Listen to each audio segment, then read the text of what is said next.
Bonjour à tous, aujourd'hui je vais vous faire l'analyse des dates de naissance, donc du 8 avril au 14 avril. Alors donc là j'ai le jour de naissance qui correspond au 8, le mois donc c'est le 4 avril, c'est l'empereur.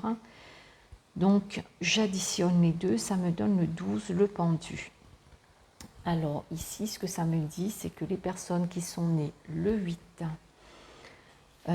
avril, ce sont des personnes très carrées. Nous avons l'empereur autant que la justice, ce sont des personnes qui sont quand même très carrées dans leur fonctionnement. Ce sont des personnes qui sont plutôt droites, qui aiment les choses assez structurées, bien faites, qui généralement a quand même un certain respect de la loi. Donc c'est des personnes qui aiment faire les choses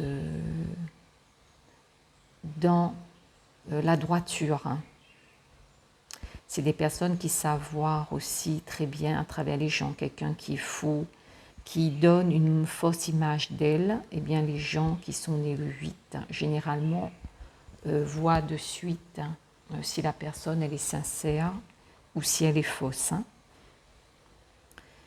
Et puis, ce sont des personnes qui ont cette capacité au niveau du travail à bien gérer.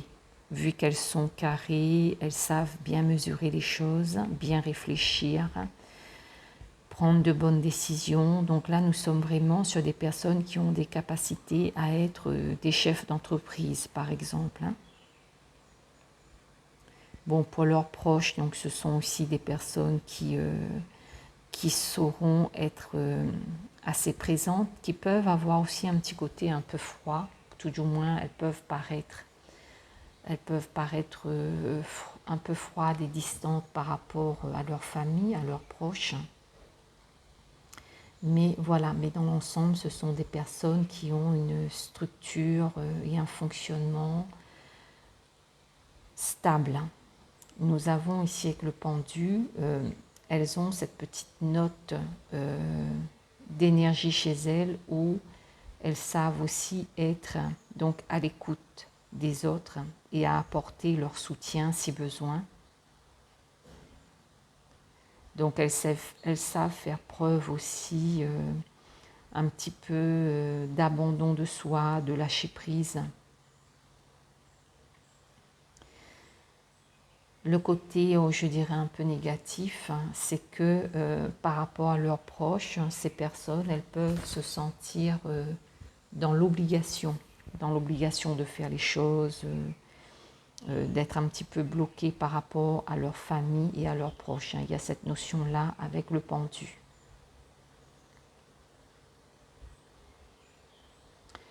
Donc voilà un petit peu ce que je peux dire, sur les personnes qui sont nées le 8. Bon, je vais faire voilà, vraiment aller à l'essentiel dans l'analyse. Nous allons passer au 9. Et là, il me faut la carte de l'arcane sans nom. Bon, là, le 9 avril, nous sommes sur des personnes qui généralement sont plutôt prudentes. Elles peuvent aussi prendre leur temps pour faire les choses et prendre des décisions. Mais ce sont des personnes, je dirais, qui ont un certain calme apparent, mais qui savent, qui vont être plutôt dans une observation des choses et des gens, et qui auront tendance aussi, avec l'ermite, à accumuler des connaissances et à rester un petit peu en retrait. Ça va être des personnes qui ne vont pas forcément être dans une forme d'extravagance, parce que l'ermite, c'est des personnes qui sont dans un certain calme généralement. Donc il y a cette forme de sagesse avec l'ermite, il y a ce côté carré avec l'empereur, ce qui fait que ce sont quand même des personnes posées. Nous avons avec l'arcane sans nom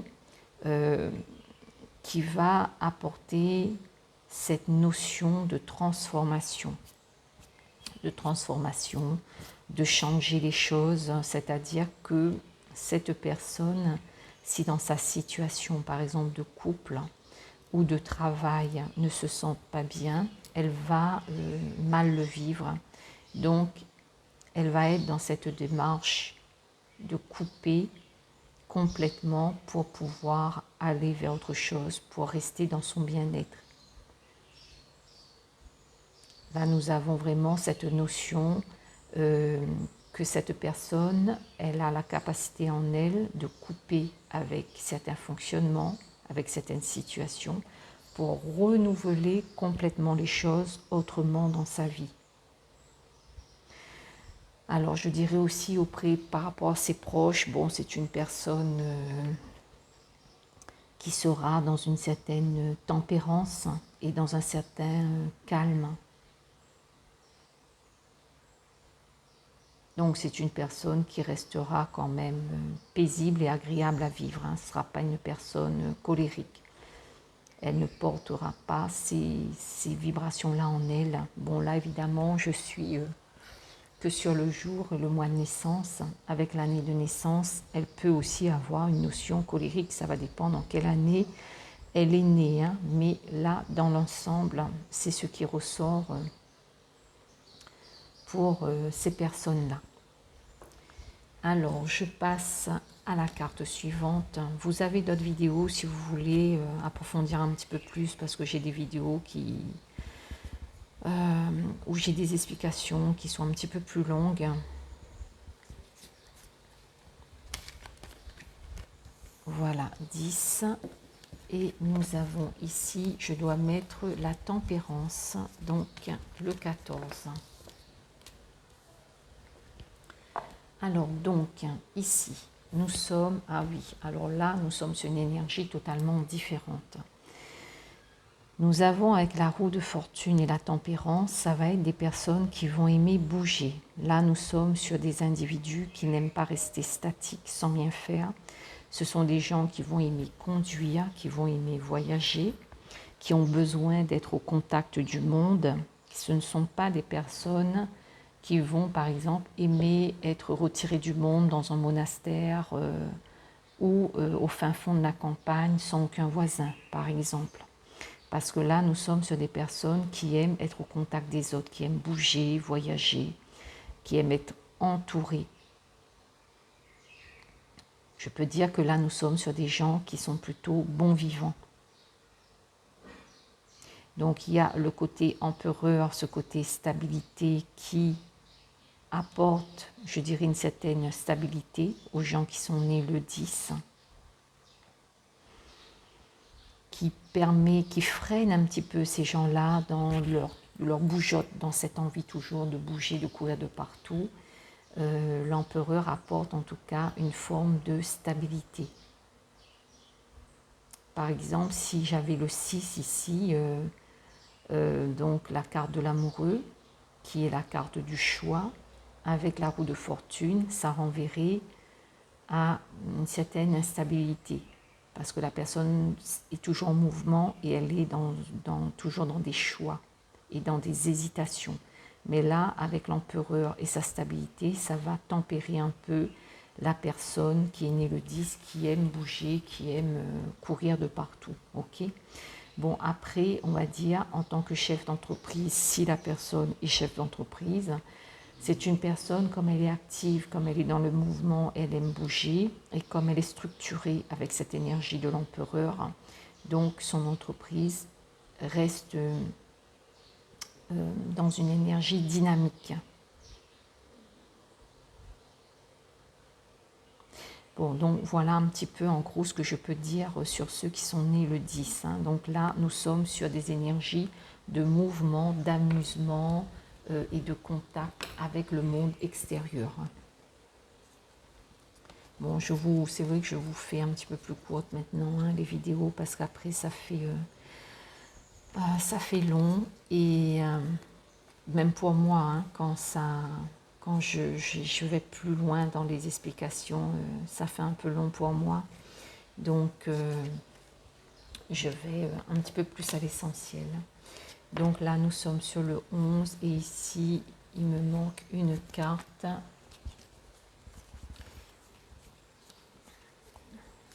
Alors ici, nous avons le diable. Alors là, nous sommes sur des personnes, oui, là nous sommes sur des personnes qui ont aussi une certaine force physique, qui ont de l'énergie. Ce sont des personnes qui sont très portées sur le monde aussi de la matière, du matériel, du physique. Ce sont des personnes qui peuvent avoir une tendance au niveau sexuel, une tendance assez prononcée, quelque chose qui sera quand même important dans leur vie, quelque chose d'important. Et donc là, nous sommes sur des personnes qui ont une certaine force physique, hein, qui prennent les choses en main, qui gèrent leur vie, qui ont besoin de cette indépendance. Là, nous sommes sur des personnes qui n'aiment pas être dirigées, qui n'aiment pas qu'on leur dise quoi faire de leur vie, parce qu'elles ont leur vie en main, elles décident par elles-mêmes, elles font ce qu'elles veulent, et elles ont cette force de caractère et de tempérament pour gérer leur vie et mener leur vie à bien sans que quelqu'un d'extérieur vienne leur dicter quoi que ce soit. Et nous avons avec le diable cette notion aussi donc de maîtrise et de charisme. Donc là, on est sur aussi des gens qui peuvent avoir un certain charisme. Cette personne, dans sa vie, elle n'aimera pas qu'on lui marche sur les pieds. Elle n'acceptera pas ça. Et même avec donc ses proches, que ce soit ses proches ou pas d'ailleurs, hein, si les gens essaient de la manipuler, elle va sortir de ses gonds et elle va mettre les choses au clair. Hein. Au clair, parce qu'elle a cette énergie-là du diable, hein, qui leur donne un charisme, une force, une détermination et une assurance en elles. Donc elles savent ce qu'elles veulent, elles savent où elles vont et elles n'ont pas besoin des autres pour leur dicter leur vie. Donc là, nous sommes sur quelqu'un, je dirais, de charismatique, qui ont leur vie en main et qui savent quoi faire. Et si ce n'est pas le cas, eh bien, c'est que ces personnes-là doivent creuser et comprendre qu'est-ce qui bloque chez elles, parce qu'elles portent ces énergies-là en elles. Par contre, le côté négatif, avec la force, ce sont des personnes qui peuvent avoir tendance à se prendre la tête et, vous savez, ce côté nerveux, colérique, et à encaisser les choses. Donc là-dessus, il faudra que ces personnes-là fassent attention et qu'elles dépassent. Il faut qu'elles dépassent ce côté-là, ce côté nerveux et colérique. Voilà ce que je peux dire sur le 11. Maintenant, je passe au 12. Alors, on est où? Je cherche ma carte, le 12. Et là, nous allons être sur le numéro 16, la carte 16. Voilà, alors, donc, 12 et 16. Bon, eh bien, le pendu. Les personnes qui sont nées le 12, généralement, ce sont des personnes qui sont plutôt calmes, qui sont plutôt tranquilles. Bon, c'est aviable, oui et non. Ça dépend.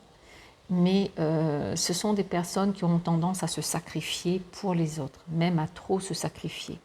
Souvent, c'est les autres qui vont passer avant, elles vont faire les choses gratuitement, elles vont être dans cette démarche-là.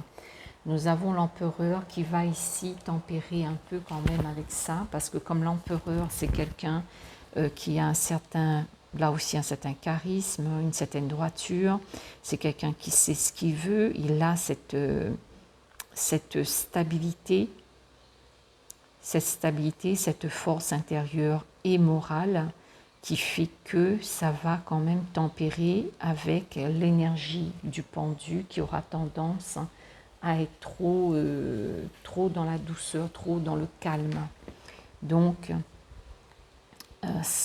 l'énergie de l'empereur va compenser avec ces énergies-là du pendu, pour que cette personne, justement, elle sache aussi, malgré son énergie de douceur du pendu, elle va savoir aussi s'affirmer et dire non par rapport aux choses qui ne vont pas convenir. Et là, nous avons que la maison Dieu, c'est une personne qui aura à l'intérieur d'elle cette énergie un petit peu de rébellion et d'explosion. Donc, c'est une personne qui, en principe, ne devrait pas non plus trop se laisser marcher dessus par rapport à cette énergie de la maison Dieu qui va faire que si quelqu'un veut l'écraser, prendre le dessus, cette énergie de la maison Dieu va faire qu'elle va être en mesure de se défendre et de s'affirmer parce que ça va lui donner cette impulsion, cette force, voire même cette colère de mettre le haut là et de dire non. Par contre, il faut quand même qu'elle fasse attention à ne pas sombrer dans une explosion de colère parce que je sais qu'il y a des personnes, surtout quand il s'agit des hommes, qui ont le 16 dans leur date de naissance, surtout quand il s'agit du jour de naissance, parfois, eh bien, ce sont des hommes qui ont ce côté colérique, impulsif et colérique, voire violent. Donc, si vous connaissez des personnes qui sont nées le 16, surtout s'il s'agit des hommes, eh bien, surtout si vous voulez vous engager avec l'individu en question, observez bien d'abord le fonctionnement pour ne pas vous retrouver avec quelqu'un de violent.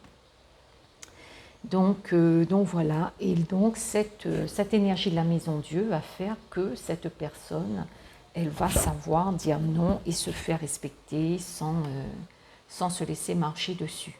Donc il y a quand même, vous voyez, cette force à l'intérieur d'elle par rapport à cette énergie de la maison Dieu. Bon, voilà, je ne vois pas qu'est-ce que je peux vous dire de plus là-dessus. Bon, peut-être que je ne suis pas très dynamique ce matin non plus, hein, parce que quand je suis un peu plus dans une meilleure énergie, un peu plus dynamique, j'ai tendance à dire plus de choses, mais là, je sens que ça doit être la fatigue quotidienne qui fait que je ne me sens pas super dynamique du coup. Eh bien, c'est pas grave, hein, vous n'avez pas le choix, vous ferez avec. C'est comme ça. Alors là, je cherche la carte numéro 13. Alors, parce que j'ai dit, on fait jusqu'au 14 là, pour aujourd'hui. Avec un petit peu trop tard d'ailleurs, parce que j'ai pas pu vous le faire en début de semaine. Alors donc, maintenant on est sur le 17. C'est ça, que je ne me trompe pas de carte. Bon, alors donc, nous sommes sur l'arcane sans nom, l'empereur et l'étoile. Bon, là, nous sommes sur des personnes qui sont quand même plus douces, au niveau des énergies, plus calmes. Là, nous sommes sur des personnes, vous voyez, avec l'énergie du 13. Généralement, ce sont des personnes plutôt tempérées. Ce ne sont pas des personnes explosives ni colériques. Hein. Elles sont plutôt tempérées, elles sont dans le calme. Ce sont des personnes qui sont comme dans un cheminement de transformation permanente, mais dans la tranquillité. Vous voyez, c'est comme s'il y a une espèce d'alchimie qui se fond en elles tout le long de leur vie, qui fait qu'elles sont dans un certain calme. Elles ne sont pas surexcitées. Donc vous avez l'empereur qui apporte toujours pareil, hein, cette stabilité, ce côté carré où la personne elle est quand même observatrice de ce qui se passe dans sa vie, de ce qui se passe en elle et dans son entourage, mais toujours dans une notion de calme et de tranquillité. Nous avons l'étoile qui fait que cette personne, je dirais, elle a aussi un lien avec le monde spirituel, avec la prière ou une religion quelconque.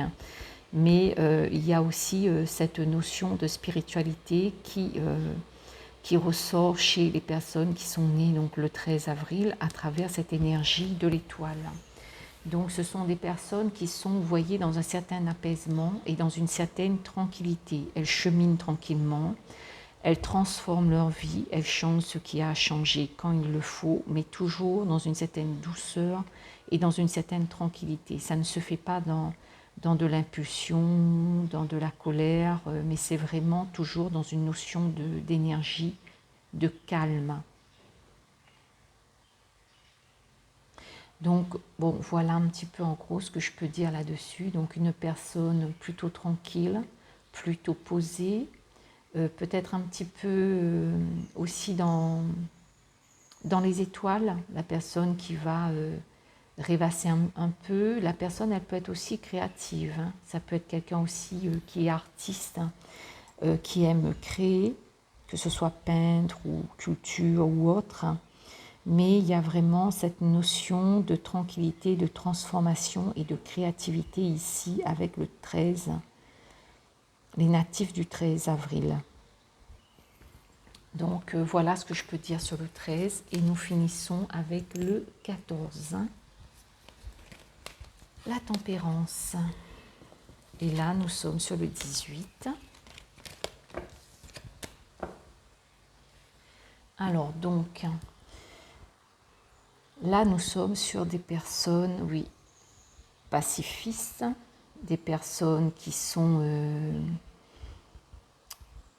seront toujours dans le calme et la tempérance. Elles vont toujours faire en sorte de tempérer les choses pour être en harmonie avec tout le monde. Elles ont une certaine droiture, évidemment, que l'empereur, hein, droiture d'esprit. Elles aiment une certaine forme aussi de stabilité, mais en même temps que la tempérance, ce sont des personnes qui ont tendance aussi à être dans le mouvement, qui bougent. Ce ne sont pas aussi des personnes qui sont vraiment statiques, hein. C'est des personnes qui sont harmonieuses. Bon, la tempérance, c'est la carte aussi qui représente l'archange Raphaël. Je crois qu'une fois, je vous ai dit Gabriel, je ne sais plus, j'ai dû me tromper. C'est l'archange, ça représente l'archange Raphaël. C'est l'archange de la guérison. Gabriel, il me semble que Gabriel, c'est plus représenté par la carte du jugement, hein, que la carte du numéro 20. Et vous avez le chariot qui représente l'archange Michael. Bon, là, donc, nous sommes l'archange Raphaël, l'ange de la guérison, l'ange qui tempère, qui est dans le calme et l'harmonie. Je dirais que ce sont des personnes avec la lune qui ont une certaine intuition. Ce sont des personnes émotives, hein, qui ressentent beaucoup les choses, qui sont empathiques. Elles ont aussi un certain côté nostalgique et aussi elles ont aussi le sens du secret. Ça peut être aussi des personnes qui, elles savent en tout cas garder les choses sans le partager, sans parler, dans le secret. Donc là, nous sommes vraiment sur une personne plutôt dans la douceur, intuitive, plutôt posée, et qui fait son petit cheminement en toute tranquillité, sans là aussi être dans une extravagance, mais ça peut aussi être dans un certain mouvement, hein, parce que la tempérance, c'est la personne aussi qui bouge, qui aime voyager, qui aiment être dans la communication et échanger. Donc là, nous sommes sur des personnes qui peuvent être très à l'aise dans des métiers de communication, dans des métiers aussi de psychanalyse, avec la lune, hein, qui aussi complète cela, la notion de guérison et d'aller chercher en profondeur les souffrances, qu'est-ce qui ne va pas chez l'autre. Donc les gens qui sont nés le 14 avril sont des gens qui peuvent être vraiment très à l'aise avec cela, dans ce domaine de métier. Et pour leurs proches, évidemment, il va s'agir là de quelqu'un qui est calme, apaisé et tranquille. Donc ça reste une personne quand même agréable pour leurs proches. Donc écoutez, voilà pour l'analyse du 8 au 14 avril. Et je vous ferai par la suite une autre vidéo du 15 avril au 22. Je vous souhaite une bonne journée et je vous dis à bientôt. Au revoir.